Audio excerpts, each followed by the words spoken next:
everyone. So today we are going to start संधिगत रोग, new topic.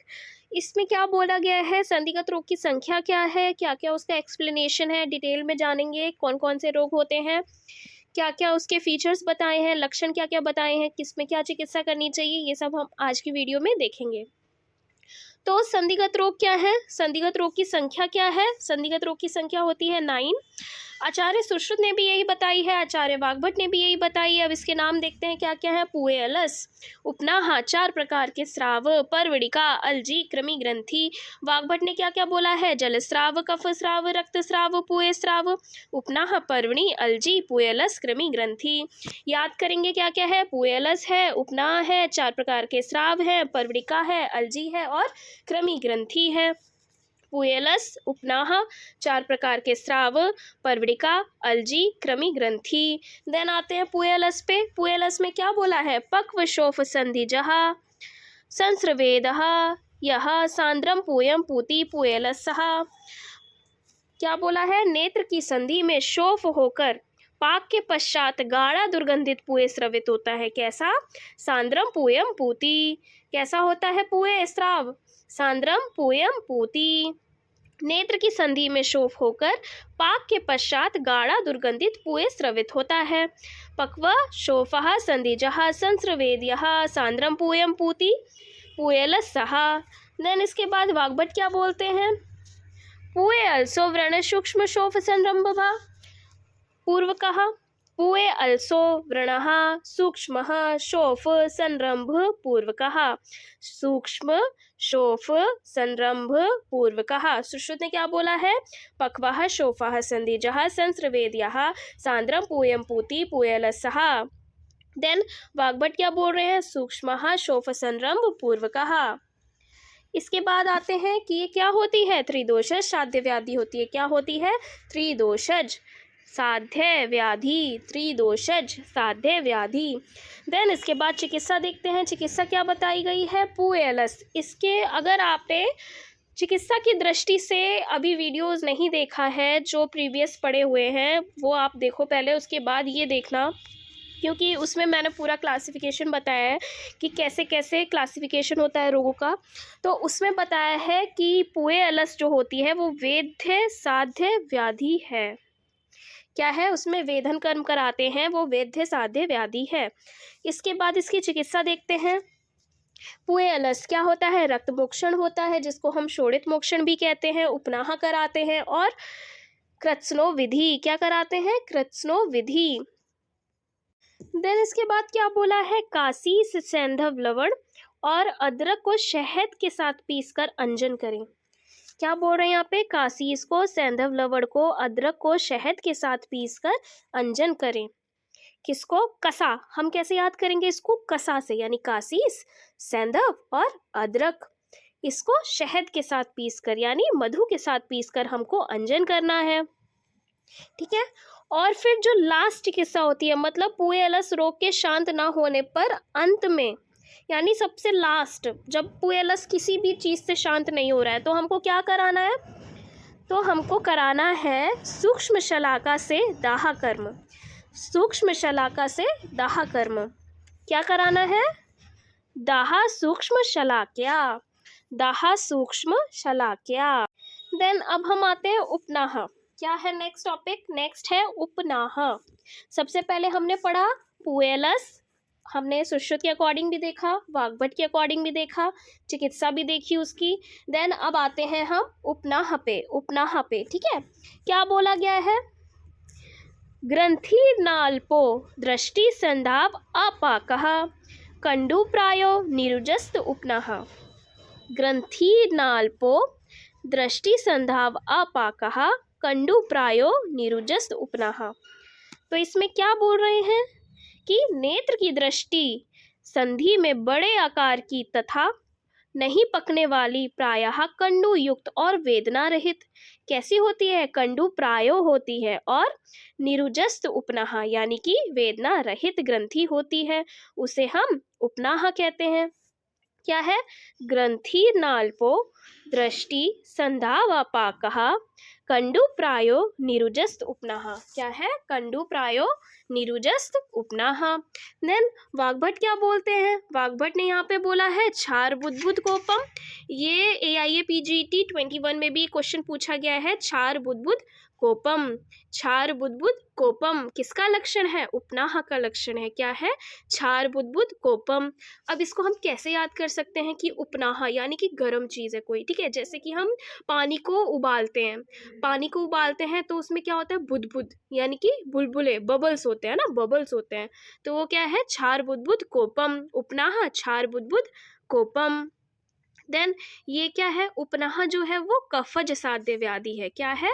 कफज साध्य व्याधि। कफज साध्य व्याधि, कफज साध्य व्याधि। इसकी चिकित्सा क्या है? ये भेदन साध्य है। क्या है? भेदन साध्य है। फिर इसमें चिकित्सा देखते हैं, क्या बोला है सबसे पहले कि कफज उपनाह में भेदन करके, क्या है? भित्वो उपनाह कफजम पिपली मधु सैंधवे, यानी कफज उपनाह में भेदन करके पिपली मधु सैंधव लवण से प्रतिसारण करें। कफज उपनाह में भेदन करके पिपली मधु सैंधव से प्रतिसारण करें। उसके बाद उपनाह में मंडलाग्र शस्त्र द्वारा, कौन सा शस्त्र है? मंडलाग्र शस्त्र। क्या है? मंडलाग्र शस्त्र के द्वारा लेखन कर्म कर प्रच्छान करें। तो इसमें क्या 3 चीजें आई? सुश्रुत ने बताई है, ठीक है। ये किसने बताई है? आचार्य सुश्रुत के अकॉर्डिंग हम पढ़ रहे हैं। कफज उपनाह में सबसे पहले क्या करना है? भेदन करना है। भेदन करने के बाद प्रतिसारण करना है। किससे करना है? पिपली मधु सैंधव।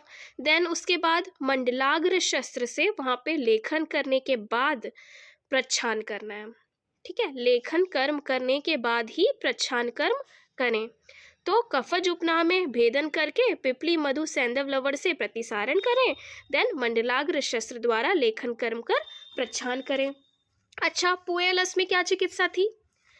कौन सा साध्य रोग था? वो त्रिदोषज था, है ना। देन उसके बाद वो क्या था? वो वेधन साध्य था, वेधन, है ना। ये है भेदन। देन उसके बाद उसमें चिकित्सा क्या बताई थी? अच्छा, उसमें रक्त मोक्षण था, कृत्स्नो विधि था और उपनाह था। देन उसके बाद उसमें भी कुछ था, क्या कर रहे थे हम? अंजन कर रहे थे। किससे अंजन कर रहे थे? कसा। कसा क्या था? कासीस, सैंधव और अदरक। वो क्या हो गया? अंजन हो गया। इसमें क्या कर रहे हैं? अच्छा, आंखें बंद करो आप, फिर आप याद करने की कोशिश करो। चलो, ये क्या है? उपनाह। उपनाह क्या है? कफज साध्य व्याधि है, भेदन साध्य व्याधि है। इसमें हम कफज उपनाह है तो उसमें हम भेदन करके फिर पिपली मधु और सैंधव से प्रतिसारण करें। देन उसके बाद मंडलाग्र शस्त्र से उसको हम लेखन करते हैं, उसके बाद प्रच्छान कर्म करते हैं, ठीक है। यहाँ तक हो गया याद। देन आते हैं हम वाग्भट ने। वाग्भट ने क्या बोला है? वाग्भट ने कुछ चीज़ें ऐड करी है इसमें। क्या ऐड किया है? एक तो उन्होंने बताया है स्वेदन, कि भाई उपनाह में क्या करना है? हमें स्वेदन करना है, ठीक है। उपनाह में क्या करना है? स्वेदन करना है। क्या बताया वाग्भट ने? वाग्भट ने बोल दिया है कि स्वेदन। क्या बोला है? स्वेदन। देन उसके बाद क्या बोला है? स्वेदन करके ब्रह्मी मुख, ब्रीहिमुख, स्वेदन करके ब्रीहिमुख शस्त्र से भेदन करें। इन्होंने क्या बोला है? ब्रीहिमुख। क्या बोला है? ब्रीहिमुख शस्त्र से भेदन करें। देन उसके बाद मंडलाग्र शस्त्र से लेखन करें। उसके बाद क्या करें? मंडलाग्र शस्त्र से लेखन करें। तो इसमें 2 चीज़ें आई हैं। क्या है? स्वेदन करना है, स्वेदन करने के बाद ब्रीहिमुख शस्त्र से भेदन करें, उसके बाद मंडलाग्र शस्त्र से उसका लेखन करें, ठीक है। ये हो गया हमारा। देन हमारी 2 चीज़ें हो गई। क्या क्या हो गई? सबसे पहले हो गया हमारा पुएलस, देन हो गया उपनाह। अब इसके बाद आते हैं नेत्रस्राव। नेत्रस्राव में क्या बोला है? गत्वा संधिन अश्रुमार्गेण दोषः कुर्युः स्रावान रुग विहीनान कनीनात्, यानी जो प्रकोपित हुए दोष अश्रु मार्ग से कनीनक संधि में जाकर वेदना रहित स्राव करते हैं। क्या करते हैं? वेदना रहित स्राव करते हैं। इन स्रावों को कुछ विद्वान नेत्र नाड़ी कहते हैं। नेत्र नाड़ी किसे कहते हैं? जो प्रकोपित हुए दोष अश्रु मार्गेण में कनीनक संधि में जाकर वेदना रहित स्राव करते हैं। क्या? वेदना रहित। कौन सा स्राव होता है ये? वेदना रहित स्राव होता है। इन स्रावों को कुछ विद्वान नेत्र नाड़ी कहते हैं। क्या है? गत्वा संधिन अश्रु मार्गेण, गत्वा संधिन अश्रु मार्गेण दोषः कुर्युः। क्या है? दोषः कुर्युः स्रावान ऋग्विहीनान कनीनात्, ऋग्विहीनान कनीनात्। ये 4 प्रकार के होते हैं, पुए स्राव, कफ स्राव, रक्त स्राव, पित्त स्राव। क्या है? पुए स्राव, कफ स्राव, रक्त स्राव, पित्त स्राव। पुए स्राव, कफ स्राव, रक्त स्राव, पित्त स्राव। पुए स्राव में क्या बोला है? पाकः संधो संस्रवेद यश्च पूयं पुए स्रावो न एक रूपः प्रदिष्टः। क्या है? न एक रूपः, न एक रूपः प्रदिष्टः। जो पुए स्राव है वो एक रूप नहीं है, अनेक रूप होता है। क्या बोला है? संधि प्रदेश में पाक होकर पुए का स्राव होता है। संधि प्रदेश है, वहां पे पाक हुआ, पुए का स्राव हुआ वहां से। अब जब पाक होगा तभी तो पुए स्राव होगा, तो इसे हम पुए स्राव कहते हैं। यह एक रूप ना होकर अनेक रूप का होता है, यानी न एक रूपः प्रतिष्ठः, न एक रूपः प्रतिष्ठः। देन आते हैं हम श्लेष्म स्राव से। कौन सा देखा हमने? पुए स्राव देखा, श्लेष्म स्राव। श्लेष्म स्राव में क्या है? श्वेतम। अब इसमें सारे कफ वाली चीजें आ जाएंगी, श्वेतम, सांद्रम, पिच्छिलम, है ना, यानी कि वो श्वेत होता है, गाढ़ा होता है, पिच्छिल होता है और वेदना रहित होता है, तो वो क्या होता है? श्लेष्म स्राव होता है। श्वेतम, सांद्रम, पिच्छिलम, नीरुजः। क्या है ये? नीरुजः। श्वेतम, सांद्रम, पिच्छिलम, नीरुजः, श्लेष्म स्राव। देन आते हैं रक्त स्राव पे। रक्त स्राव क्या बोल रहा है? रक्त स्राव शोणितोत्थ सा रक्तम उष्णम न अल्पम अति सांद्रम। कैसा होता है ये? अति सांद्रम, यानी बहुत ही पतला स्राव होता है, रक्त युक्त होता है। कैसा होता है? रक्त युक्त है। भाई रक्त स्राव है तो रक्त युक्त तो होगा ही। देन गर्म होता है, उष्ण होता है और बहुत प्रमाण में होता है। ना अल्पम, यानी कि कम नहीं होता है, बहुत ज्यादा होता है। ना अल्पम और अति सांद्रम, दो ही चीज है मेन इसमें याद करने वाली। एक तो हमारा हो गया ना अल्पम, अति सांद्रम। कफ स्राव में क्या था? कैसा था? श्वेतम, सांद्रम, पिच्छिलम और क्या था? निरुजहा, यानी वेदना रहित। निरुजहा क्या था? निरुजहा, वेदना रहित। रक्तस्राव क्या है हमारा? शोणितोत्थः सा रक्तम उष्णम, उष्ण होता है, ना अल्पम होता है और अति सांद्रम होता है। ठीक है, उष्ण, नाल्पम, अति सांद्रम। देन आते हैं पित्त स्राव पे। पित्त स्राव क्या हो रहा है? पित्त स्राव, पित्त आभासम नीलम उष्णम। कैसा वर्ण है? पीले वर्ण का होता है, नील वर्ण का होता है, ये भी उष्ण होता है ना। जलाभम, जल के समान होता है, पतला होता है और संधि मध्यात्, संधि के मध्य से जो स्राव होता है, संधि के मध्य से जो स्राव होता है वह पित्त स्राव होता है। इसमें क्या क्या मेन है? सबसे पहले ये तो हमें पता चल जाएगा कि हाँ नीलम है, उष्णम है, पित्त है तो उष्ण तो हो गई, नील वर्ण का होगा, पित्ताभासम पीले वर्ण का होगा, जलाभम एक मेन ये है जलाभम। पित्त स्राव में क्या है? जलाभम। देन संधि मध्यात्, कहाँ से ये स्राव होता है? संधि के मध्य से। संधि मध्यात् कहाँ से? संधि के मध्य से। तो सबसे पहले हमने क्या किया? श्लेष्म स्राव देखते हैं। श्लेष्म स्राव क्या था? सांद्रम, निरुजः। देन रक्त स्राव में क्या है? ना अल्पम, उष्णम और अति सांद्रम। देन पित्त स्राव में क्या है? जलाभम है, नीलवर्णम है और संधि मध्यात्। देन इसके बाद हम आते हैं किस पे? जल स्राव। अच्छा, जो हमारे वाग्भट हैं, आचार्य वाग्भट, उन्होंने 4 स्राव माने हैं, ठीक है, परंतु उन्होंने पित्त स्राव के बदले क्या बोल दिया है? जल स्राव को माना है, यानी उन्हें पित्त स्राव को नहीं माना है। हमने आगे पहले वो पढ़ा था ना उसके कि क्या क्या टाइप्स बताए हैं, तो उसी में ही उन्होंने पित्त स्राव नहीं बताया, उन्होंने जल स्राव बताया। सुश्रुत ने पित्त स्राव बताया है और जो हमारे वाग्भट हैं उन्होंने जल स्राव बताया। देन जल स्राव में क्या है? वायु क्रुद्ध सिरा प्राप्य जलाभम जलवाहिनी अश्रुम श्राव्येते वर्त्म शुक्ल संधे कनीनात् कनिक कनीनकात् कनीनकात्। क्या बोला है इसमें? कूपित वायु जलवाहिनी सिराओं में पहुंचकर वर्त्म और शुक्ल की संधि और कनीनक संधि से जल के समान अश्रु को बहाती है। कहाँ जाती है? वर्त्म और शुक्ल की संधि, वर्त्म और शुक्ल की संधि और कनीनक संधि से जल के समान अश्रु को बहाती है। नेत्र में वेदना, लालीपन और सूजन होती है, उसको हम जलस्राव कहते हैं। क्या कहते हैं? जलस्राव कहते हैं। अब आते हैं पर्वणी। पर्वणी से रिलेटेड क्वेश्चन आया था AIA PGT 20 में, देख लेते हैं पर्वणी क्या होता है। तो ताम्रा तन्वी दाह शूलोपन्ना रक्ताज्ञ पर्वणि वृत्तशोफः।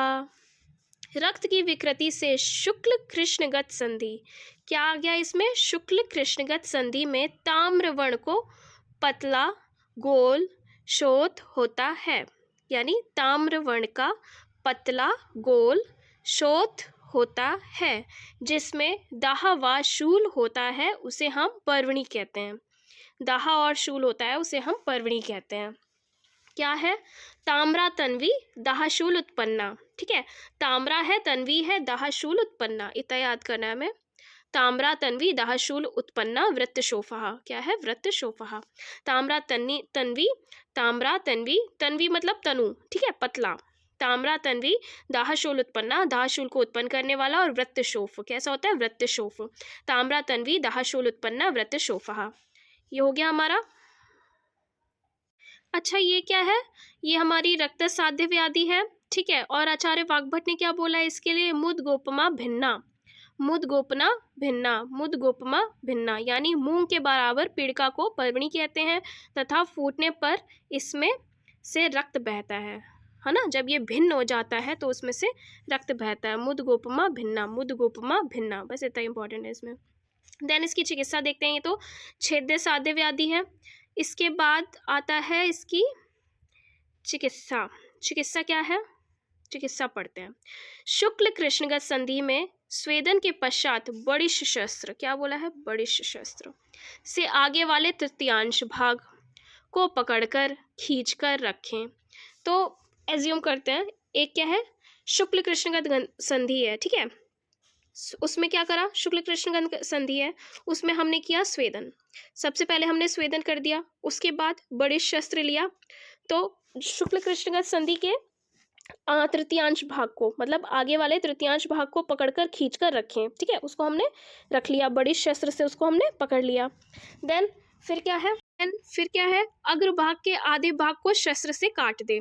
जो वही आगे वाला भाग है उसको हम शस्त्र से काट देते हैं, ठीक है। शस्त्र से किससे काट देते हैं? देन अधिक काटने पर अश्रुनाड़ी छत होने का भय रहता है। अगर उसको अधिक काट देंगे तो अश्रुनाड़ी में क्या हो जाता है? छत हो जाता है। शेष भाग पर अगर उसमें कोई शेष भाग रह गया है तो उसमें क्या करते हैं हम? सैंधव लवण और मधु से प्रसारण कर देते हैं, प्रतिसारण कर देते हैं। सैंधव लवण और मधु से प्रतिसारण कर देते हैं। देन फिर भी कुछ अंश अगर उसका शेष रह जाता है तो लेखनीय चूर्ण से अंजन करके प्रतिसारण करना चाहिए। तो सबसे पहले इसमें क्या बताया है हमें? सबसे पहले बोला है कि शुक्ल कृष्णगत संधि है, उसमें स्वेदन करना है, ठीक है। एज्यूम करो, आप आंखें क्लोज कर लो, देन उसके बाद मैं बोलती हूँ, उसके साथ रिपीट करना। शुक्ल कृष्णगत संधि में स्वेदन के पश्चात, शुक्ल कृष्णगत संधि में स्वेदन के पश्चात बड़ी शस्त्र से आगे वाले तृतीयांश भाग को पकड़कर खींचकर रखें, ठीक है। जो तृतीयांश भाग है बड़ी शस्त्र से उसको पकड़कर रखें। देन अग्रभाग के आधे भाग को शस्त्र से काट दें। अग्रभाग जो है उसके आधे भाग को शस्त्र से काट दें। उसके बाद अधिक काटने से क्या हो सकता है कि जो अश्रुनाड़ी है उसमें क्षत हो सकता है, उसका भय रहता है। शेष भाग पर अब क्या करें? सैंधव लवण और मधु से प्रतिसारण कर दें। अगर फिर भी कुछ अंश उसका शेष रह जाता है तो वहाँ पे लेखनीय चूर्णों द्वारा अंजन कर प्रतिसारण करना चाहिए, ठीक है। अंजन करें या फिर प्रतिसारण करें, किससे करना चाहिए? लेखनीय चूर्ण से। किससे? लेखनीय। देन अब आता है हमारा अलजी। अलजी में क्या है? जाता संधो कृष्ण शुक्ल अलजी, जाता संधो कृष्ण शुक्ल अलजी पढ़ते हैं। अलजी में कृष्ण शुक्ल संधि में मोटा शोफ होता है, ठीक है। जाता संधो कृष्ण शुक्ल अलजी तथा इसके लक्षण पर्वणी के समान होते हैं। किसके समान होते हैं? पर्वणी के समान। तो इसमें क्या है? अलजी में कृष्ण शुक्ल संधि में मोटा शोफ होता है, इसके लक्षण पर्वणी के समान होते हैं। और जो अलजी है वो त्रिदोषज है ना, असाध्य व्याधि है। फिर इसमें जो वाग्भट बोल रहे हैं ना वो देखते हैं, क्या बोला है उन्होंने? कनीनक संधि में वेदना तोद दाह युक्त जो शोफ होता है उसको हम अलजी कहते हैं। यानी कि कनीनक संधि में जो दाह शोफ होता है, कैसा होता है शोफ? दाह युक्त होता है, तोद युक्त होता है, वेदना युक्त होता है, उसको हम अलजी कहते हैं। क्या बोला है? कनीनक संधि में वेदना, तोद, दाह युक्त जो शोफ होता है उसको हम अलजी कहते हैं। क्या बोलते हैं? अलजी कहते हैं। फिर अलजी में क्या है? सुश्रुत ने क्या बोला है? जाता संधो कृष्ण शुक्ल अलजी, जाता संधो कृष्ण शुक्ल अलजी। इसके लक्षण कैसे होते हैं? पर्वणी के समान होते हैं। इसके लक्षण कैसे होते हैं? पर्वणी के समान होते हैं। देन आते हैं हम कृमि ग्रंथि। कृमि ग्रंथि क्या है? कृमि यानी कृमि के नाम से ही हमें समझ में आ रहा है कि कीड़े होंगे, इसमें कीड़े है ना। कृमि यानी कीड़े। वर्त्म तथा पक्ष्म की संधि में अनेक प्रकार के कृमि पड़कर कंडू तथा ग्रंथियों पैदा कर देते हैं। कंडू और ग्रंथि पैदा कर देते हैं, उसे कृमि ग्रंथि कहते हैं। अब कृमि भी है और ग्रंथि भी हो रही है, तो वो क्या है? कृमि ग्रंथि। फिर कृमि वर्त्म तथा शुक्ल मंडल की संधि को खाते हुए नेत्र के आभ्यंतरिक भाग में दूषित कर देते हैं। यानी कि वो पहले करते हैं वर्त्म को और शुक्ल मंडल की संधि को खाते जाते हैं, देन फिर वो अंदर यानी आभ्यंतरिक भाग जो है उसमें भी पहुंचकर उसको दूषित कर देते हैं। कहाँ क्या हो रहा है इसमें? वर्त्म तथा पक्ष्म की संधि में अनेक प्रकार के कृमि पड़ जाते हैं, उसमें क्या करते हैं? वो कंडू करते हैं और ग्रंथि उत्पन्न करते हैं, तो वो कृमि ग्रंथि होता है। देन ये क्या है? कफज साध्य व्याधि होती है। वाग्भट क्या बोलते हैं? वाग्भट ने बोला है अपांग और कनीनक। अपांग या कनीनक संधि में कंडू जलन तथा पक्ष्म पतन युक्त पुएस्त्रावी ग्रंथि होती है, इसमें कृमि पड़ जाते हैं और अत्यधिक पीड़ा होती है, तो वो कृमि ग्रंथि है। जो भाव प्रकाश है उन्होंने इसको जंतु ग्रंथि बोला है, उन्होंने कृमि ग्रंथि ना बोलकर जंतु ग्रंथि बोला है। ओके। चिकित्सा क्या बताई है? चिकित्सा में है स्वेदन करके पश्चात, यानी पहले स्वेदन कराना है, उसके पश्चात भेदन कराना है, फिर प्रतिसारण कराना है। प्रतिसारण कराना है या फिर अंजन कराना है। पुए आदि को पूर्णतः निकालकर अंजन द्रव्यों का प्रतिसारण करें। क्या क्या बोला है? त्रिफला तुथ कासीस सैंधव लवण की रसक्रिया करके वर्ती बनाकर आंखों में अंजन लगाएं। त्रिफला तुथ कासीस सैंधव लवण, ठीक है। त्रिफला तुथ कासीस सैंधव लवण की रसक्रिया करके, क्या बताया है? रसक्रिया। त्रिफला तुथ कासीस सैंधवेश्चा रसक्रिया। क्या बताया? सबसे पहले स्वेदन करना है, भेदन कराना है, अंजन आदि द्रव्यों द्वारा प्रतिसारण कराना है, फिर रसक्रिया बताई है। क्या? त्रिफला तुथ कासीस सैंधव लवण की रसक्रिया करके वर्ती बनाकर अंजन करें। देन इसके बाद जो हमारे वाग्भट है उन्होंने लेखन कर्म भी करने को बताया है। इसके बाद एक शॉर्ट समरी आई है, व्याधि, दोष और चिकित्सा। पुए अलस त्रिदोषज है, वेदन करना है। उपनाह कफज है, भेदन करना है। पुए स्राव त्रिदोषज है, असाध्य होता है। अब ये जो चारों प्रकार के स्राव हैं ये असाध्य है और एक अलजी वो असाध्य है, ये हमें याद रखना है। पुए स्राव, कफ स्राव, रक्त स्राव, पित्त स्राव, ये चारों ही स्राव जो है वो असाध्य हैं। अलजी जो है वो भी असाध्य है। परवड़ी, रक्तज, छेदन, क्या करना है? छेदन कराना है, रक्तज दोष है। देन कृमि ग्रंथि कफज है, भेदन कराना है। ओके। इसमें दोष देख लेते हैं। जो पुए स्राव है वो त्रिदोषज है, बाकी जो कफ है वो कफ है, जो रक्त स्राव है वो रक्त है, जो पित्त स्राव है वो पित्त है, परवड़ी जो है वो रक्तज है। देन बाकी तो सब हो ही गया है। Okay, thank you.